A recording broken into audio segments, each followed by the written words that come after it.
What's going on, guys? Welcome back to another video from PremPods. Today we're going to be discussing and looking back on Game Week 11, some big results, big fixtures that took place, so we'll go through that. So yeah, let's get straight into it. Yeah, Game Week 11 was pretty fun, to be fair. There was a lot of crazy scores in there, to be honest with you. Yeah. I'll bring this closer to me and I'll help you out by reading some out. So, first game of Game Week 11 or Match Day 11, whatever you want to call it, was Brentford against Brighton. Yeah. So Brighton travelled down to Brentford. I said 3-1. Yeah. You said 2-2. What was the actual score? It was 2-0 to Brentford. So I got a point basically. Yeah. And that's all. I did get the correct difference, but I didn't actually get the correct score. I said 3-1 was 2-goal difference. Yeah.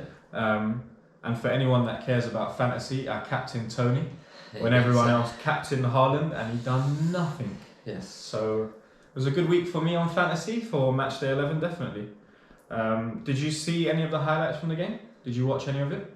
I cannot remember the Brentford-Brighton game for the life of me. Can't remember. So honest. Yeah. I think I watched it and I can't remember either. I'm sure it was the Friday night game. Yeah, I think it was. Yeah, it was straight after we did our last one, and then that game was on, I believe. I cannot remember Brentford-Brighton for the life of me. I'll be so honest with you. Yeah, I know Tony grabbed 2. Or Tony grabbed 1, did he, or did he grab 2?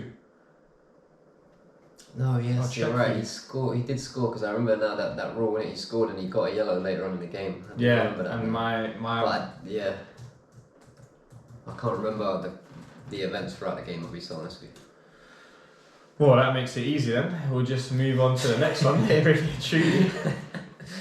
I can't remember either, to be honest with you. Like it was, I'm sure it was like an alright game, but I literally, same as you, I can't remember for the life of me either, to be honest with you.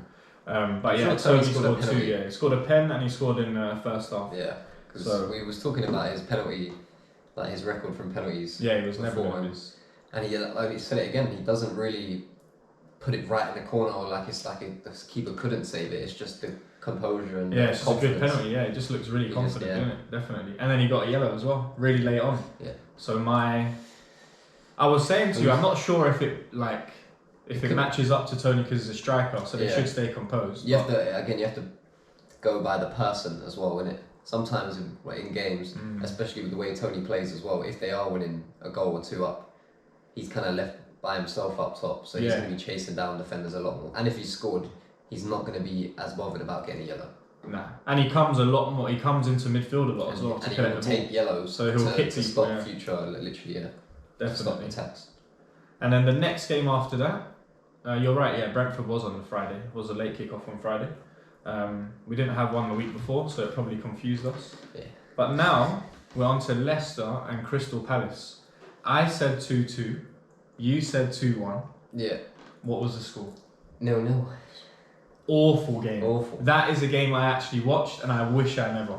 I think I stopped watching after about 50 minutes because I was just like, no one's going to score. No. It's a horrible match to watch. That was like, if we always talk about like watching Liverpool and Arsenal, Man City and Liverpool, and we talk about like them games where they like boost up the Premier League and everyone gets buzzing about. This was one you didn't want to watch. No. Just did not do anything good for. But I was thinking that Leicester maybe, because you even put them down to score 2. Yeah, I put 2-2. Yeah, and I said 2 as well. So I ever thought at home maybe they might be able to start grabbing some goals again, like they did against Forest, and kick on. But no, 0-0. Dreadful game, really. Quite uneventful. 14 shots though for Leicester, 8 shots for Palace, 1 on target for Palace. So you're kind of killing yourself with giving yourself a chance there if you're having 1 on target, and that's horrible. Yeah. Like that's under 12s stats. Out of 8 shots as well. 8 shots, only 1 on target. But then Leicester's is what? 14 shots and 5 on target. So you would have said they should have scored 2. Yeah. Depending on what kind of over 30% on target. Yeah. And Palace is like 12.5 or something like that. Yeah, it's just it's crazy. Like not too many yellows. 2 yellows for Leicester, 2 yellows for Palace. Not too many offsides either. 9 corners from Leicester, and they like got nothing from it. 9 corners at home, and then obviously I don't know where they're looking short for goals for sure. Even Vardy's kind of goals seem to be drying up a bit, and they're not finding goals from many other places on the pitch. Maddison is one of them, of course, and Barnes, for example, as well. But sometimes you just need a defender to score from one of them 9 corners. That's what I mean. That's the whole difference throughout the game. That's what I mean. 1-0 win. Yeah. But yeah. I got a point for that because I guessed the draw. So you're flying at the minute. Well, it looks like I was flying. Yeah. So two results are right. Two results, but two, not the so right. far. I should have just gone 0-0, but it's easy to say that retrospectively. Yeah. We thought there would have been some goals in this game, and Leicester's stats as well kind of showed that they should have produced something. Oh yeah, definitely. Yeah, definitely. I don't know what happened in that game, but yeah, not a good show for the Premier League in that one. Definitely not. Moving on to Wolves versus Nottingham Forest. I had 1-1. You had 2-0 Wolves. What was the score? 1-0. So this is where you're clawing back some points. I'm clawing it back now. Yeah. See, so I did think it would be fairly comfortable for Wolves, and the Nottingham Forest were alright, really, but it just, again, they're another team that's just like, where are you going to get your goals from? They've got like 3 or 4 strikers, but not like none of between them. They can't find like a consistent goal scorer in a minute, which obviously it's in the Prem. It's probably it is a lot harder, but still, yeah, they need to start scoring goals if they're gonna survive in this league. Definitely, and looking at the stats, you've got Nottingham Forest away, who've managed to take more shots, being 10. Yeah. Against Wolves, who only took 9, and they were at home. But again, both teams 2 shots on target. That's like 20%. Probably shows kind of how tight in certain areas the game was, like in each of their defensive thirds. If that makes sense. So there was probably quite a lot of pot shots from outside the box, just trying something. And obviously Henderson's been getting beaten by shots outside the box, so that might have been something on Wolves' mind as well, just to test and see what can happen. But yeah, not great quality of chances in that game. Neves Pen nicked it. And there you go, a penalty is the difference. So it makes perfect sense that a pen would win that game. If Leicester or Crystal Palace get a pen, it probably ends 1-0 as well. Exactly, yeah. So same thing. But you're starting to claw back now. So it's 2-1 going into the 4th game. And now we've got Fulham, Bournemouth. Now I did guess the right score, but not in the right game. So I said 3-0. You said 3-1. What was the score? 2-2. So we were saying, we had the conversation in the last video, and we were saying about Bournemouth and Fulham being like former Championship rivals or whatever else, and they were always kind of competing at the top of the Championship, and it shows even still now, apart from there being just a slight gap between them, Fulham seem to be, like, I suppose to everyone's point of view, doing a lot better than Bournemouth, but there's not actually that much difference between them, and in that game kind of showed that as well, really. So Bournemouth went 1 up in 2 minutes, and then Issa Diop scored 1-1. Yeah. And then Jefferson Lerma scored for Bournemouth 2-1. Yeah. And then Mitro scored a penalty. So Mitrovic scored a penalty to make it 2-2 in the 52nd minute, and then no one pushed on really. Yeah, that's what I thought, especially with the start that the game took on 3 goals in the first half hour.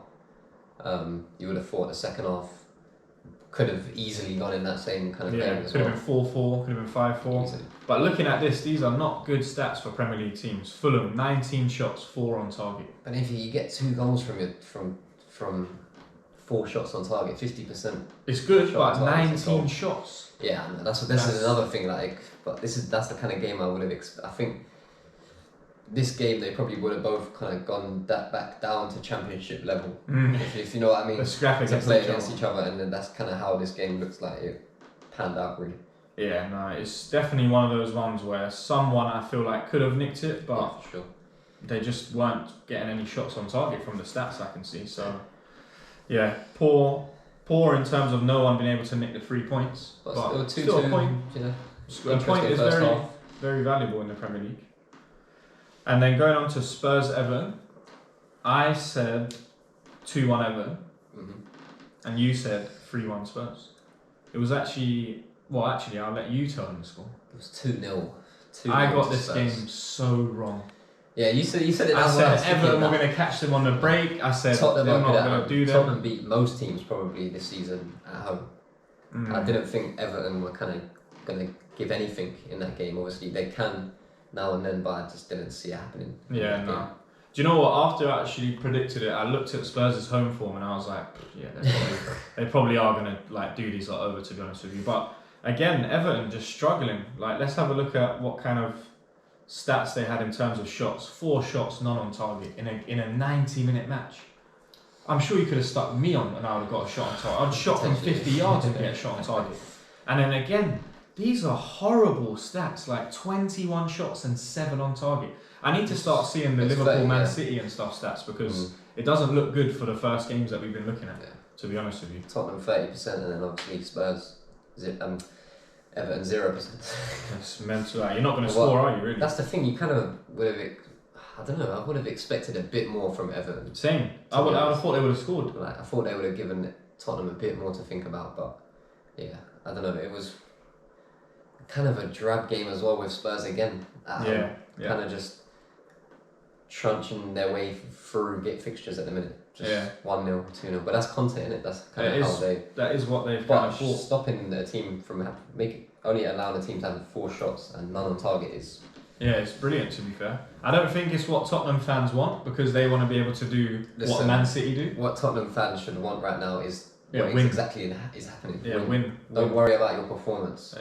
Yeah, you might have performed well when Ginola was playing and all them players there. Didn't win you anything either. You just need to win. Yeah, they need to win something. Need to win something. Yeah, even an EFL this year will anything. Buzzing. Anything. Jonathan Woodgate. That's the only cup person that's lifted a banner. I remember that, when he scored in extra time, wasn't it? That was good. That was actually a fun game. That was years ago. They need something, man. Honestly. Yeah, no, Spurs I don't think they could. Do you know what it is? It's just probably the season ticket holders that they're paying money to go and watch them, and they're probably thinking, lads, I'm watching you and I'm not excited at any point. Like, we win games, but I come away thinking we could have done more. Followed that. We were saying this as well, that they followed that kind of same kind of mould of manager. They've gone from Conte, who's quite defensive, well structured, hit you on the counter and like win games 1-0, 2-0. Mourinho, kind of similar to that. Yeah. And then Nuno just before Mourinho. So all 3 of them kind of similar. They very well structured at times, and then they can kind of devastate you on the counter attack as well. Literally. And they hope to win most games. A perfect game for them type of managers is 2-0. Yeah. Because they basically go 1-0 up, maybe in the first half, control the game, make yourselves tight as a unit at the back, in midfield, maybe even 8 or 9 players behind the ball for the most part. Basically. And then in the 80th or whatever minute, get the second goal and kill the game. Literally. That's just like how they would love for every game to go if it could. Yeah, as much as I don't like to admit it, Harry Kane is a very good outlet to have. Like, if you're going to stick 9 men behind the ball and have Harry Kane up there, it's Son as well, and obviously Kane's technical ability is good as well, so it's a lot better. First touch is good, he secures the ball, and he can link play as well. Yeah, he's really good at that. But no, good result from Tottenham. We were looking at the table and we're like, same points as City. That's what they're just like slowly going on. No one's talking about their business, not really. Everyone's talking about Arsenal and Liverpool, Man City. Yeah, it's only they're right. They're on the same points as City, 4 points off you. I mean, to start a season with the same stats as City is not really... I wouldn't complain about that, to be honest. Moving on to Southampton, West Ham. So the Hammers went to the Saints. I said 2-1 West Ham, and you said 2-2. What was the score? 1-1. It was 1-1, which means you have nicked another point. There we go, right? Going ahead here, and I don't think I'm going to catch 3 at this point. You are on 1, 2, 3, yes. Yeah. Right now you are. So 3 results and not correct scores. So Southampton scored in the first half. I never know how to pronounce that geezer's name. Who's it? Peru? What's his name again? Perard or Peru? What's his name? Roman. Peru. I'm not sure either, to be honest. Someone will correct us. I'm sure he's not going to watch this, so I don't think it matters too much. How do you take that for the West Ham one? Yeah, that's easy. That one's easy. Declan Rice is easy. I'll take Declan Rice all day. But look at that. 25 shots and 4 on top. Yeah. This is horrible. So far, it's not. Sunday League stats. In fact, Sunday League stats would be better than this. This is horrible. Less than 20%. Horrible. I've been looking at the pass accuracy as well. Everyone's been floating between 70 and kind of 85, which is not bad, to be fair, because I think once you start dropping down the leagues, not only do you have shots with not so many on target, but you start to lose pass accuracy, shot accuracy, you start to lose everything. Which is what we need to keep up in the Prem, because everyone needs to get up to this level, isn't it? Yeah. Really. That's kind of this kind of result is a West Ham type of result. Yeah. To be honest, like performing well 1 week or for a couple of weeks maybe when you're at home and stuff like that, but then going away, not doing so well. 25 shots, 4 on target. It's not good when you've got players like Jared Bowen in this who have quality. So where's it? Where's it lacking? Some of these, the thing is what we're not breaking down with these stats as always, it can be block shots and stuff like that, so that definitely it could be a lot closer, but at the same time, but at the same time, like that 25 shot and only 4 actually hitting the target, 1 going in. And even if it gets blocked, were you not good enough to get away from the defender? Well, and get a shot? What are you shooting for? Passes, isn't it? What are you shooting for? So that it makes, even if they're blocked, 25 to 4 is horrible. And you've got someone, you're playing against Southampton who are doing 80%. 10 shots with 8 on target. They could have got. It could be 8-1, or even if you would have scored your 4, you'd be 8-4. Looking at that, you would say Southampton would be more disappointed. Way more at home as well. Yeah, that's why West Ham are probably buzzing. It's not a bad draw at all. No, it's not. But in Southampton's form, it probably is. To be honest with you, they're doing all right, but their team's just not together right now. Like their managers. Southampton are like that as well, isn't it? True. They just get over the line somehow. It's very true. And then on to this game, oh my god. We thought this was going to be so high scoring. Yeah, we both did. Manchester United, Newcastle. I said 2-1 Newcastle, because I like to back the underdog sometimes, especially when it's against United or Tottenham. And it's done me this week, because I've got nothing out of it. Yeah. So I've said 2-1 Newcastle. You said 3-2 United. What was the score? 0-0. Horrible. A score horrible game. With that as well, in that game, there was a couple of instances where, you know, they were talking about Bernardo Silva, for example, which we'll go on to in our game, talking about consistency with decisions and stuff like that. It just there wasn't any decision making that was happening in this game that we're seeing. No, and to be honest, I saw the highlight. Did you see the highlight when Ronaldo scored? Yeah, the geezer kind of kicked the ball to say, all right, am I passing it to defender or am I taking a free kick? Ronaldo's been a smart striker, which is what he's been his whole career, and he's nicked the ball around the goalie and scored. Honestly, if I've gone back and looked at VAR, it could have easily been given by another referee on another day. It just depends how that referee interpreted that situation. And I'm surprised they didn't get it because it was an OT as well. Yeah. So that one, big surprise. That might have been the difference. Do you know what I mean as well? So it would have been even more of a talking point. So maybe the ref's thinking it from that point of view as well. Well, do you know what? To be fair, Man United, Newcastle, for how many players Newcastle have bought at home, United should win. That goal or no, that Ronaldo like walked past the goalie or whatever, you should score. Yeah, they had a 0-0. Both teams could have had penalties. But that game was just it definitely didn't live up to expectations. No. Again, we're looking at the shots again. 15 shots for United, 2 on target. Mental. Newcastle got the same on target with 9 shots taken. So. But United, they've got them type of players that are a bit greedy in that sense as well. United, I do feel like they keep the ball. Not keep the ball. They would shoot at most when the opportunity arises, in it. Or even if it's going to get blocked. Maybe not. They're not probably expecting it to get blocked, but I'm just saying, as soon as it actually opens up for that second, they'll shoot. Whereas other team, like for you lot, for example, they'll wait 1 second and they'll pass it. They'll pass it. These lot will shoot basically on site from. On most occasions. Which Ronaldo, you got that type of Ronaldo, Bruno Fernandes, Anthony now, Eriksen as well. Yeah. That's Rashford, 4 players. Rashford. That's 4 even from outside the box as well. Not even just like they'll just shoot. Sancho's not going to shoot because Sancho just can't bother to do anything. Sancho's collecting that wage and laughing. He's baking off. Laughing. Absolutely baking. And I wish for him to come back and tell us that we're waffling. No, I wish for him to continue baking as he is in this form because he plays for United. So and we keep doing this, bro. Keep rolling the ball under your foot.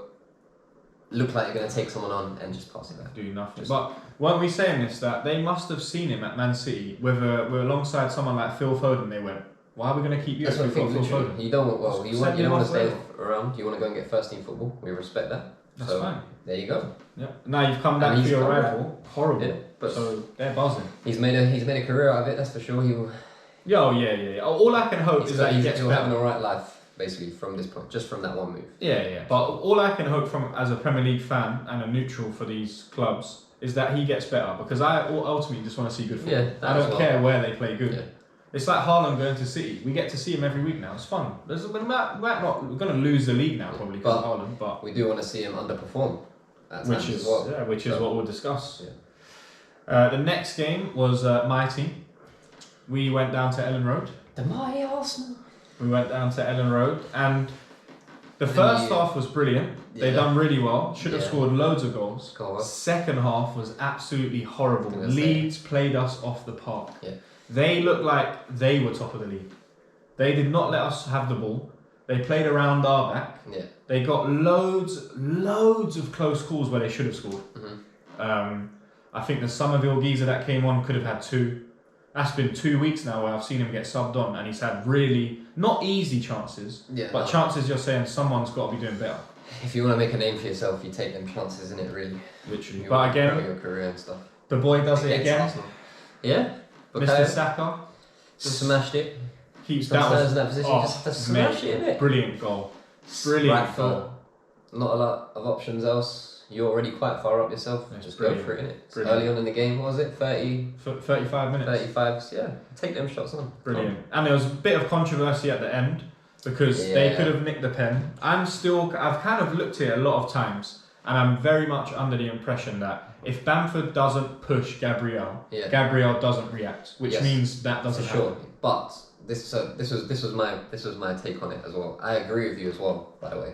I'm saying that the original foul from Bamford, that's a foul. So it's a free kick to us. There's no penalty in it. Yeah. There's no penalty. But Gabriel's reaction, and if you actually watch it, he doesn't obviously get much of Bamford, but he does attempt to kick out. It's the intent, isn't it? Yeah, he attempts to kick out. So you're saying Bamford... Go on, sorry. I was going to say, sorry, I'm just going to interrupt and say, so you're saying Bamford should have got a yellow and Gabriel potentially should have got a red? Because he's fouled him. I wouldn't even give Bamford a yellow for that though. So you just would give Gabriel the red? It's something that happens all the time. Like, but then they bump into players all the time. If you give Gabriel the red... overreacted and very nearly... It was close to his face. Without VAR, basically, we're saying he would have cost his team that game. Yeah. Unless you missed the pen, obviously. Yeah. Because he was getting sent off and the ref was given a pen. Yeah, and it would have been a draw. I don't know why, but when they looked back on VAR, they saw the first instance from Bamford was a foul, so it's a free kick to Arsenal straight there. Potentially, you could still send off Gabriel for the forward. But no pen. Conduct. No pen, no, it's not pen. So we would get a free kick, he would get sent off. Yeah. Which is fair enough. Because people, if you go off and the ball goes out of play... It's a reaction after a foul is made in it as well. Yeah, so it should be, you take the free kick, but you're still getting sent off for your silly reaction, which it was at that time in the game. So brain dead, which we've spoken about Gabriel. And he looks like the one that gonna cost you, that could cost you. Yeah, definitely has it in his... And very lucky to get away with. You're lucky to get away with that 1-0 win anyway without that incident. Yeah, literally. You know what I mean? Because we've done well. And then he's added like that fuel to the fire. Just didn't make any sense to me. Like strikers and defenders do that to each other all the time. It's something that you just lean into each other. Yeah. You know you're not going to win it. You haven't got your eyes on the ball. The defender has, and you just bump into it. And if you're a smart defender, you just take the forward and get the free kick. He just gets head loss. He does. And it was in 95th minute. Yeah, it was mental. I don't know, man. But absolutely mental. Again, this is another sign for me. This is the type of things that happen, that decisions that go your way when you're in the form that you're in, and this is the type of thing that you need to happen throughout a season to potentially win the league and so on. And then looking at the shot stats, 16 shots from Leeds, 4 on target, poor again. And of those 4 shots on target, about 3 of them should have went in, to be honest with you. It shouldn't have even let Ramsdale save it. Again, 25% on target. We're seeing a lot of horrible. 25, low 20% on target. Horrible. Ours was a lot better, but we only scored 1. We had 9 shots and 4 on target, so you're talking around between 40 and 50%. Yeah. Not bad. It's better. It's a lot better than Leeds. You only have to beat your opponents. That's what we say. And that makes sense for the way Arsenal plays, really. It's only rare where you're taking... A few players might take long shots or pop shots. And more than likely, when we do take a long shot, I'd say about 60 to 70% of the time it goes in. Because they don't shoot. It does, because we haven't shot. No, we haven't shot from... Maybe I don't remember. On target, yes, okay. No, definitely. Goes in, I don't know. Yeah, no, it goes in, because the last time... What? Party and Xhaka, the last time when they would have scored... That wasn't time ago. No, the Man United one, that's what I'm saying. Time ago. But what I'm saying, we don't shoot outside the box keys. We rarely shoot outside the box. Sometimes people, it does happen in it. I watch us in it, and we with don't. The players that are in the attacking positions, they pass the ball. Yeah, they pass it on into the box, and then we shoot. Yeah, all the time. But if other people like Party and that get up there, they do shoot. Yeah, and occasionally it goes over the bar, but No, sometimes. Occasionally it goes in. You reckon? Not occasionally it goes over the bar. I don't think we shoot from outside the box though. I'd have to look at the stats in it because we're just going off our own opinions. I'm just. You're saying that 60-70% of the time it goes in when you shoot outside the box. Yeah, because we don't shoot from outside the box. Again, that's not. I would have to look at the stats, innit? I would have to look at the stats, but I don't know and you don't know, so it doesn't actually make sense to talk about. If you get what I mean. But again, from watching don't throw out Arsenal, 60-70% because you just made that up in your head. Yeah, but from watching Arsenal, I watch Arsenal innit? And when I see us shoot, it's not from outside the box. It's from inside. No, yeah, we definitely established that. Definitely from inside, and more than likely or not, from outside. Sometimes goes in, sometimes doesn't. Innit? But that's more accurate. But it's still the same thing remains in terms of we shouldn't really shoot from outside the box. You shoot from inside the box. Sometimes you there's been loads of times, in fact, actually, where Arsenal should have shot plenty of occasions, and it's been another pass and another pass and then another pass, and then the move breaks down, and then the whole the crowd like is even like just shoot. You're literally even just outside, literally not even like from that. It's just Arsenal, though, isn't it? Just outside the box, literally. Yeah, that's Arsenal. And you won't shoot. Just try to score the perfect goal, innit? It's been that way since Wenger. Nothing's changed really. We scored quite a lot of goals. That's what I'm saying. Again, you need to every now and then switch it up, man, because it's gonna look like it will be. Yeah. I think that's what we have been doing this year, which is why you've been seeing different goals, isn't it? No, I'm talking about like players like Odegaard and stuff. Oh, Odegaard's never gonna shoot. He just loves to assist, literally. Or unless he's right next to the goal, then he might shoot. But he takes his time, definitely. Well, the front, Saka, Martinelli, Jake, they're all of them. When I think about it now, are guilty of not pulling the trigger at times. Oh yeah, they always hold on to the ball too long. But again, it's the perfect goal thing, isn't it? It's that whatever has been in the Arsenal. It's working so far. Just about. We're only pipping City a little bit. 9 wins out of 10. That's not just about. Bro. There's not much more you can do there. We could have beat United, didn't it? 10 wins out of 10. Away at Old Trafford. So. Don't like Old Trafford. We lost away at Old Trafford. But don't like Old Trafford. Don't like going to Old Trafford at all. They're just up for them certain games, man. It seems like in this year. Oh yeah. They're always up classical fixtures, and maybe like when Chelsea go and visit them or whatever else. Is Spurs going to United tonight? Or is it the other way around? Yeah. No. I don't know who is. I'm looking at what we've got. And I believe, I'll check it here actually because I wrote down match day 13 and not match day 12. So match day 12, yeah, Tottenham are going to OT. So them old school fixtures that were kind of like good to watch back in 10 whatever years ago when United were competing and stuff. That's what I feel like the crowd at Old Trafford really get up for nowadays, and it shows in the players' performances. Yeah, definitely do. On to the last 2 games. Aston Villa versus Chelsea. This was hilarious. My gosh! Yes. I'll tell you the results. Bloody hell. Well, I guessed 2-1 Villa. Yeah. You guessed 2-1 Chelsea. Again, I've gone for the underdog. Yes, 2-1. Because I just want everyone to beat the teams around us. Yeah, and I'm willing to lose points on this game to try and beat these teams. But yeah. You think you can power of the minded by just guessing that it's gonna happen? Yeah, okay. Why not? Definitely, you can try in it. Yeah. It didn't work with all of these fixtures. I should have. Well, to be fair, when we watched this game, Villa should have definitely should have scored one. Jesus, they should have scored at least one.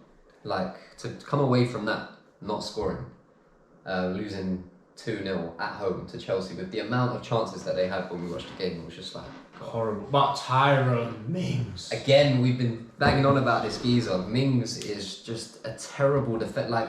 I don't know what he does when he goes on the pitch sometimes. Just like what loses his mind. He doesn't know what he's doing. Geezer just did the maddest header that landed back into his penalty box and just stood still. He didn't even run back. Didn't think, let me see if Mason Mount's going to miss. No, he just in his head he was just like, I've done this.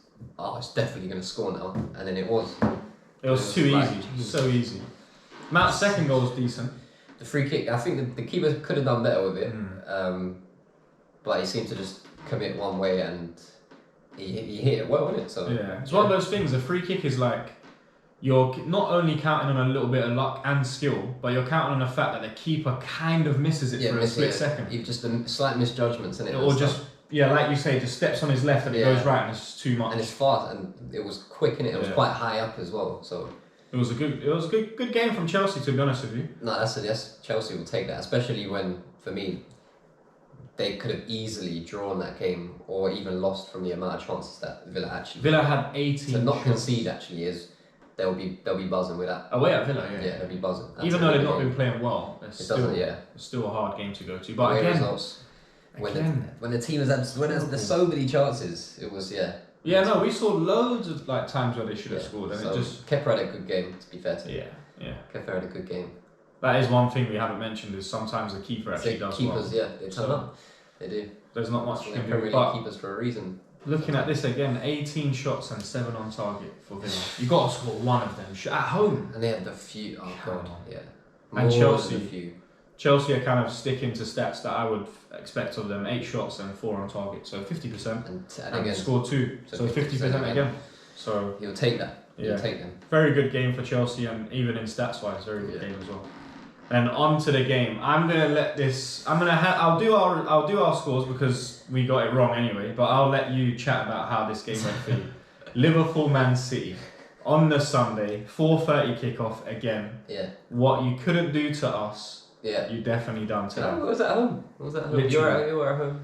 I guess 4-1 City. I think even the bookies probably would have had. They had them as favourites, which was unbelievable. For sure, yeah. And you had 2-2. What was the score? We won 1-0, mate. 1-0. And you know what? We had more, I would say, looking at by the end of the game, we had more clear-cut chances than City, and we definitely should have actually scored more.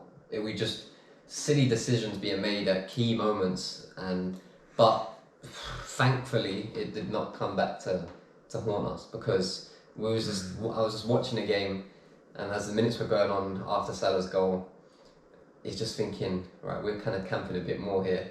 City, you're just thinking, and then when you don't take another big chance that you get, and time passes again, you're just thinking, this is just, oh my gosh. The amount of time I had about 2 or 3 mini heart attacks from Nunez's actions on that day. These are League Two. But at the same time, it was basically League Two, to be fair, because he'd be able to, he controlled it. Yep. Managed to get away from the defender, and then run line. Yeah. And he was just running, kept running down the line. And it was actually it was stretching the game a lot more. And when he came on, he helped us loads, but he hindered us just as much, I felt, in a way, because if we did not come away with that game winning 1-0, and we drew or lost, City came back and turned it around somehow, Nunez would have got berated. Like, I'd have been the first. Because, the amount of chances and the times that you're just like, it was like 3-on-1 at one point, though, with him, Salah and Jota. Yeah, and he just didn't pass. And he was just like, what are you doing? And now the angle's getting, every single second he was delaying, the angle's getting shorter and shorter, they're getting closer to goal, you're getting closer to the time you have to make a decision. And he just didn't want to make a decision at all. He looked up as well and just didn't pass. I couldn't believe, we were screaming at the television. But the chip. Screaming. The chip. The chip as well, that was bad. The chip was bad. I have again, you see what I'm saying? He's managed to get away from his defender. He's done well. Done everything. You're 1-on-1 with the keeper now. No quality. What are you doing? If you would have let that roll, if it was a harder chip, it would have went out for a throw-in. Now, when do you say someone chips and it goes out for a throw-in? No, it wasn't that. No, I'm saying if he would have hit harder, and it was a chip, it would have went out for a throw. That's how bad it was. It went to the right of the goal. No, it was horrible. Scooped up, and he fell over, and it kind of summed up his Bumbly geezer. His performances at the minute for sure. But again, it's just like you've done that first part of getting away from your defender, running line, kind of getting into a position to be able to create something or have a shot or something, and then you just seem to, the end product is just like, oh my gosh, man. End product's horrible. Yeah. Horrible. So but it was a good result though. 100%. Overall, good result. It was a brilliant result. Not a good result. In the current form we're in, or how people were talking about us. No, I would still... Every single pundit on most television, bar a few, probably a handful. Martin Keown panels. Yeah, on a few, on a panel of 4 or 5. Yeah. Maybe one was saying, no, I think Liverpool can get a result from this. But it wasn't saying they win though. They said get something. Yeah, not win. Not win. And we actually shut City out for a lot of the time. Yeah, really. Haaland was limited to a few chances. Van Dijk played well. Van Dijk played well. James I feel like everyone played well. Everyone played brilliant. They played their role well. Everyone played brilliant. Carvalho came on and did well. Yeah. Salah had another chance, which again, he's another one. He could have squared it to Jota. The chance that Edison tips around the post, the first one where he goes through on goal. But you see that, he could have squared it. That's another time, but then he's redemption. Now watching him take that shot on, yeah, that is honestly like a world-class striker versus a world-class goalie. That's fair. Not only has he noticed what he needs to do for the second strike, he does it perfectly. He lifted it just over his hand because the first strike he didn't lift it enough. That was like it was the finest margins. It was brilliant. Two occasions between the goalkeeper and Edison and Salah. Yeah, it was. You're right. It was kind of someone at the top level of their finishing and kind world class. That was brilliant to watch. I didn't expect you to win because I obviously said 4-1 to City. You said what? Say it again. 4-1 to City. I did back you to score and you scored. Well, you said City would get 4, Haaland get 4 hat tricks. Foden 2 hat tricks. No. To be fair, you closed them down and it was like the Liverpool old system came back where everyone was singing from the same hymn sheet. Yeah, it was people were tucking in. And do you know what it was? It was just more solid. It was more solid. Milner wasn't going forward, so Foden couldn't get free. Yeah, there wasn't. We weren't being exposed like that. Like people always recently have been getting onto Trent being exposed and stuff like that. But the way we play, he's so far up the pitch and stuff. It's hard to blame him all the time. You can blame him and especially over the past few weeks, months. You know, some of his defending has been so questionable, but it's sometimes in the way we play that he's having to run back, so he's already at a disadvantage because he's running back. It's easy for players to kind of just get the better of someone when someone's running back, because if you just slightly change direction from where they're sprinting towards, that's it. Yeah, it's true. You can beat him so easy. And I someone where Milner is standing, facing you up. Showing you left or right or wherever, he's in control of that situation, really, innit? Yeah, it's true. And just waiting. Let's see what the striker does. Really I'm gonna stay here. I'm gonna stay with you. I'm not gonna move. I'm not gonna make any judgment. I'm not gonna try and step in or anything too early. Let's just see what happens. Yeah, no, it was good. And what I'm noticing now a lot, I don't know if you've touched on it before, but I'm seeing a lot more. Liverpool still do it, whereby the two fullbacks go. And you get exposed, which is why you are where you are in the league. And the two teams that are doing really well, that I think, obviously City are better than us, but Arsenal and City, what you're seeing happen now is either the left back or the right back goes, and 3 stay at the back. Well, so we're not as exposed. One of the fullbacks tuck in midfield. Do you get what I mean? And even it Tommy makes it tight. was doing that. Tucking into midfield.